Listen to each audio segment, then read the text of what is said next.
Hello everyone. I welcome you in vision लोग। आज हम स्टार्ट करेंगे अपना नेक्स्ट टॉपिक हमारा आएगा प्रपोजिशनल लॉजिक। तो हम इससे पहले हम दो टाइप में देखेंगे। हम उसमें पहले ऑलरेडी देख चुके हैं हम लॉजिकल रिप्रेजेंटेशन। उसका पहला टाइप आता है प्रपोजिशनल लॉजिक।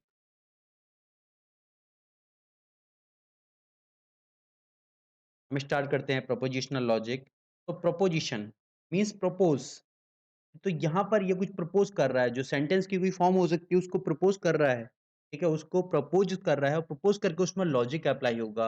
अब लॉजिक अप्लाई होगा in form of Boolean language, जैसे हम करते हैं। तो हमारे ये यूज करेगा डिक्लेरेटिव सेंटेंस, मतलब propose is simplest form of logic like declarative statement. मतलब डिक्लेरेटर यहाँ पे सिर्फ वर्ड की बात होती है, यस और नो। ठीक है, विच इज आइदर ट्रू और फॉल्स, या तो वो ट्रू हो गया जो स्टेटमेंट है या फॉल्स होगा। ठीक है? तो यहाँ पर इसका इसका ये जो टेक्निक है हमारी नॉलेज रिप्रेजेंटेशन का हम यूज़ करते हैं लॉजिकल एंड मैथमेटिकल फॉर्म के लिए। ठीक है? ये हमारा प्रिडिकेट नहीं कर सकता, मतलब कोई प्रेडिक्शन हमारी रिक्वायरमेंट नहीं है कि या तो येस होगा या ट्रू होगा या नो होगा या फॉल्स होगा। जो भी हमारा येस या ट्रू की कंडीशन आएगी या नो या फॉल्स की कंडीशन आएगी। जब हम प्रोपोज़िशनल फार्मूला की बात करते हैं तो हमारे देखते हैं ऑलवेज़ ट्रू। अगर कंडीशन हमारी ऑलवेज़ ट्रू है, ठीक है? तो हमारी टोटोलॉजी बोलते हैं, मतलब वैलिड सेंटेंस। अगर हमारी फ़ॉल्स कंडीशन आती है दैट इज़ कॉल्ड कॉन्ट्राडिक्शन। और कॉन्ट्राडिक्शन में हम चीज़ ये करेंगे कैसे वो कॉन्ट्राडिक्ट करता है। इसमें हम प्रेडिकेट लॉजिक में हम ज़्यादा देख देख पाएँगे, इस चीज़ को समझने की कोशिश करेंगे। तो ये प्रोपोज़िशनल लॉजिक, इसको हम बूलियन लॉजिक भी बोलते हैं। इसको हम बूलियन लॉजिक बोलते हैं। जो बूलियन अलजेब्रा का हम यहाँ पर यूज़ करते हैं, इस वजह से इसको बूलियन लॉजिक भी बोलते हैं। अब यहाँ पर जो कंडीशन होती है, यहाँ पर जो एक कंडीशन आती है कि यहाँ पर जो हम यूज़ करेंगे, स्टेटमेंट वगैरह यूज़ करेंगे, ठीक है? वो ट्रू हो सकता है, फ़ॉल्स हो सकता है, ठीक है? दोनों। अब दोनों कंडीशन तो नहीं हो सकती। ऐसा तो नहीं कि हम दोनों कंडीशन ले लें, या दोनों ही ना हो, तो कुछ ना कुछ तो हमारा रहा होगा, ठीक है? तो किसी भी टाइप का जो स्टेटमेंट होगा, वो यहाँ पर ट्रू होगा या फ़ॉल्स होगा, ठीक है? अब ये दोनों कंडीशन नहीं हो सकती और ऐसा भी नहीं दोनों कंडीशन ही हों। दोनों हमारी कंडीशन आती है, यहाँ पर ये दोनों चीज़ें अलाउ नहीं होती। तो इसे बोलते हैं हम प्रोपोज़िशनल लॉजिक या प्रोपोज़िशनल कैलकुलस, ठीक है? प्रोपोज़िशनल कैलकुलस भी बोलते हैं, ठीक है? ये डील करता है manipulation the symbol according to some, अलग-अलग टाइप से रूल के अकॉर्डिंग जो सिंबल है उनको मैनिपुलेट करता है और उसको दिखाता है कि किस सिंबल का कहाँ पर हम यूज़ करेंगे, ठीक है? तो हम इसमें देखते हैं कि जो प्रोपोज़िशनल लॉजिक वो दिखाता है वे ऑफ प्रॉपर रिप्रेजेंटेशन, ठीक है? ये हमें दिखाता है वे ऑफ प्रॉपर रिप्रेजेंटेशन।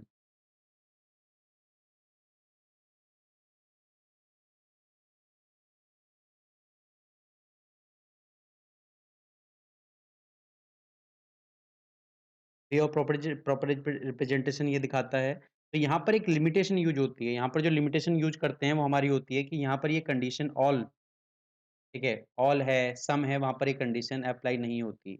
क्योंकि ऑल की कंडीशन में हम येस और नो की फॉर्म में बात नहीं कर सकते, सम की कंडीशन में भी हम येस और नो की फॉर्म में बात नहीं कर सकते। ठीक है? तो हमारी ये इसकी लिमिटेशन आती है येस और नो में। अब हम देखते हैं प्रोपोज़िशनल लॉजिक के 2 टाइप हमारे आते हैं। प्रोपोज़िशनल लॉजिक जो हमारा है, प्रोपोज़िशनल लॉजिक, वो हमारे 2 टाइप से हम यहाँ पर देखेंगे। पहला आता है हमारा एटॉमिक, एटॉमिक प्रोपोज़िशन, प्रोपोज़िशन, और दूसरा हमारा टाइप आता है दैट इज़ कंपाउंड,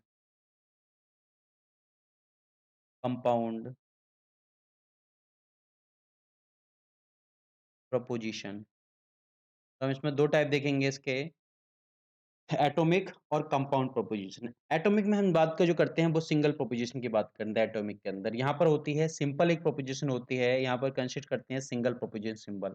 मतलब या तो ट्रू की फॉर्म में ट्रू और फॉल्स की, मतलब यहाँ पर एक सिंगल सेंटेंस होता है। अब वो सेंटेंस क्या होगा, या तो मस्ट बी आइदर ट्रू और फॉल्स, या तो ट्रू होगा या फॉल्स होगा। जैसे एग्ज़ाम्पल देखते हैं, 2 + 2 = 4 दैट इज़ अवर स्टेटमेंट। तो अगर एटॉमिक रिप्रेजेंटेशन निकालेंगे तो क्या है, इट इज़ ट्रू, या तो वो ट्रू होगी या फॉल्स होगी। अगला हम देखते हैं सन इज़ कोल्ड, ये तो हमारा पॉसिबल नहीं है, तो इसमें आप प्रोपोज़िशन देखेंगे it is a false fact. तो ये सिर्फ फैक्ट बेस हम प्रोपोज़िशन देखते हैं सिंगल सेंटेंस के ऊपर या सिंगल प्रोपोज़िशन के ऊपर, ठीक है? और दूसरा हम देखते हैं कंपोजिट, जहाँ पर 2 या 2 से ज़्यादा एटॉमिक प्रोपोज़िशन बने होते हैं। मतलब कंपाउंड या कंपोजिट जो होती है वो हमारी यूज़ करते हैं कंबाइनिंग सिंपलर और एटॉमिक प्रोपोज़िशन। यहाँ पर हमारे जो सिंपल या हमारे एटॉमिक कंपोज़िशन हैं वो हमारे ऐड होते हैं यहाँ पर। ठीक है? और ये यूज़ करते हैं parenthesis and logic connectives use करते हैं, जैसे हम एग्ज़ाम्पल देखें, it is a rainy day and street is wet, ठीक है? It is a rainy day and street is wet. तो यहाँ पर हमारे 2 सेंटेंस आ गए, मतलब एक एटॉमिक सेंटेंस ये आ गया, दूसरा एटॉमिक सेंटेंस ये आ गया। तो यहाँ पर इन दोनों को हमने कंपाउंड किया है। यहाँ पर सिंपल जो रिप्रेजेंटेशन है या फिर एटॉमिक रिप्रेजेंटेशन, तो उनको हमने यहाँ पे ऐड किया है। दूसरा हम देखते हैं, Ankit is a doctor and he married last year. तो इसका भी अपना अलग अस्तित्व है, इसका भी अपना अलग अस्तित्व, ठीक है? तो हम इसका यूज़ करते हैं दोनों को कंपाउंड करने के लिए, जो हमारे पास 2 या 2 से ज़्यादा क्या होते हैं, एटॉमिक सेंटेंस होते हैं। तो उनको हम प्रोपोज़िशन के थ्रू बनाते हैं, ठीक है? तो हम जब यूज़ करते हैं 2 या 2 से ज़्यादा सेंटेंस का यूज़ करते हैं हम कंपाउंड प्रोपोज़िशन के लिए, तो वहाँ पर कुछ न कुछ लॉजिक कनेक्टिव्स यूज़ करते हैं। मतलब उन्हें कनेक्ट करने के लिए कुछ लॉजिक अप्लाई करते हैं, कुछ लॉजिक सिंबल होते हैं, जिनका हम यूज़ करते हैं। यही जो कनेक्टिव्स हैं, इन्हीं को हम बोलते हैं लॉजिकल ऑपरेटर। लॉजिकल ऑपरेटर, इन्हें लॉजिकल ऑपरेटर्स बोलते हैं हम। इनका काम होता है 2 या 2 से ज़्यादा सेंटेंस को कनेक्ट करना। तो हम जो लॉजिकल ऑपरेटर देखते हैं, कौन-कौन से हमारे पास लॉजिकल ऑपरेटर होते हैं। जैसे हमारे पास 2 स्टेटमेंट दे रखे हैं। तो या तो वो स्टेटमेंट जो हम उसको कनेक्ट करेंगे, तो उसके सिंबल होंगे कंपाउंड प्रोपोज़िशन के लिए, ठीक है? तो जैसे सिंबल हमारे पास आ गया एंड, एक एंड आ गया। एंड का मतलब क्या है? ये दोनों को 2 को ऐड कर रहा है, जिसका हम साइन यूज़ करते हैं एंड का, इस टाइप से, जिसे हम कंजंक्शन बोलते हैं। एक हमारा और आ गया और, और की कंडीशन, ठीक है? तो इसको हम करते हैं डिसजंक्शन के साइन से। अगला हमारा आ गया इफ देन की कंडीशन हमारी बन गई। इफ देन को हम इस टाइप से डिनोट करते हैं इफ देन, ठीक है? इसी टाइप से हमारा एक यूज़ होता है, ठीक है? इफ एंड ओनली इफ, इस टाइप से हम डिनोट करते हैं इफ एंड ओनली इफ को। If and only if. एक हमारी कंडीशन आती है नेगेशन की, मतलब नॉट साइन हम यूज़ करते हैं।